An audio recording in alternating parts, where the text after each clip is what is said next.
kita berjumpa lagi di bulan Agustus tahun 2024 di program Infinity Ministry, yaitu video inspirasi dan motivasi. Dan tema yang diberikan bulan ini bagi kita yaitu pelayanan secara holistik. Puji Tuhan.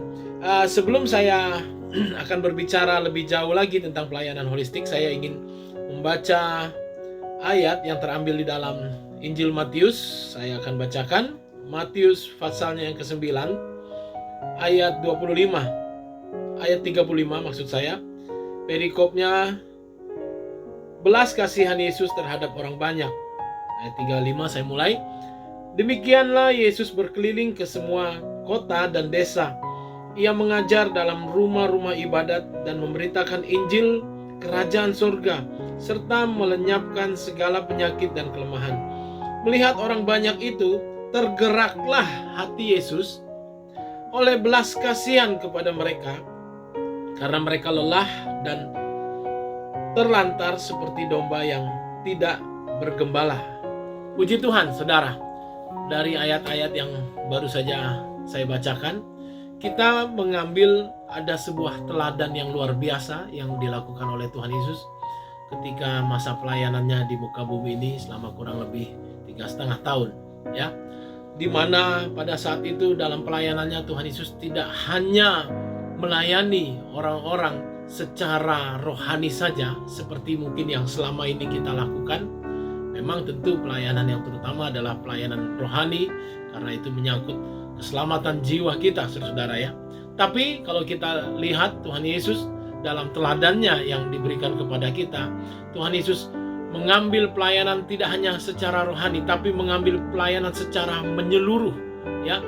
Baik itu memenuhi kebutuhan secara tubuh atau jasmani, jiwa dan juga roh, ya.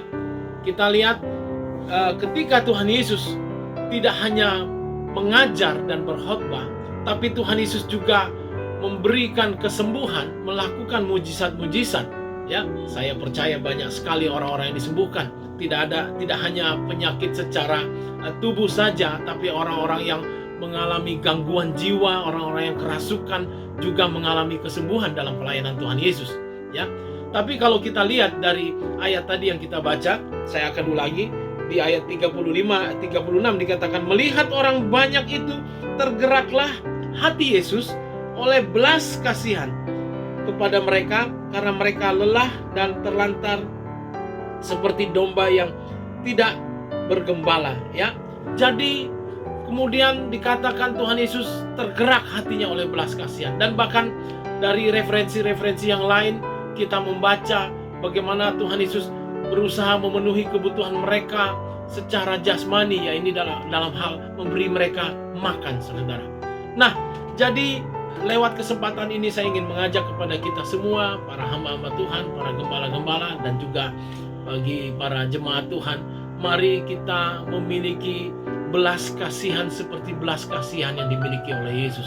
Ketika kita melihat orang lain dalam kesusahan, ketika kita melihat orang lain dalam kelaparan, kita melihat orang lain dalam ketelanjangan, kita melihat orang lain dalam kebutuhan, yang dimana saat itu mungkin kita bisa menjadi penolong buat mereka, mungkin kita bisa memberi sedikit solusi buat mereka.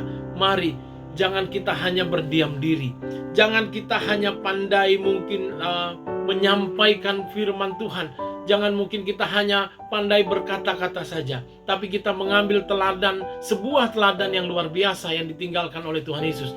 Ketika Tuhan Yesus melayani di muka bumi ini, Tuhan Yesus benar-benar melayani dengan totalitas. Tuhan Yesus melayani dengan all out. Dia memenuhi segala kebutuhan dari orang-orang yang ada di sekitarnya. Mari saat ini saya mengajak kita untuk kita memiliki hati yang seperti Yesus. Hati yang digerakkan oleh belas kasihan bagi orang-orang di sekitar kita. Memang mereka membutuhkan pelayanan secara rohani, tapi mereka juga membutuhkan pelayanan baik itu secara tubuh dan juga secara jiwa. Mari saudara-saudara, lewat video inspirasi dan motivasi ini saya mengajak kita semua untuk kita lebih berdampak bagi orang-orang di sekitar kita. Tentu tujuan utamanya untuk kita membawa mereka mengenal akan juru selamat kita, yaitu Tuhan Yesus Kristus. Haleluya, puji Tuhan.